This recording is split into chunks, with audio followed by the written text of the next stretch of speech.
இருக்கக்கூடிய இந்த சிவப்பு அவல் நம்ம அன்றாட உணவுல தொடர்ந்து சேர்த்துட்டே வரும்போது எந்த வகையான புற்றுநோய் ஏற்படாம தடுக்கிறதோட மட்டும் கிடையாது, ரத்த சோகை பாதிப்பே ஏற்படாம தடுக்க முடியும்.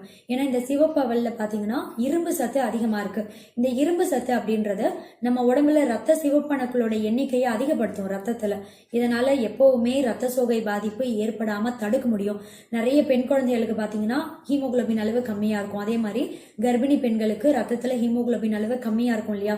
இப்படி இருக்கக்கூடியவங்க எல்லாம் இந்த சிவப்பு அவலை உங்க அன்றாட உணவுல அடிக்கடி இதையும் நீங்க உங்க டயட்ல சேர்த்துட்டே வந்தீங்கன்னா கண்டிப்பா ரத்த சோகை பாதிப்புல இருந்து ரொம்ப சீக்கிரமே வெளிவர முடியும்.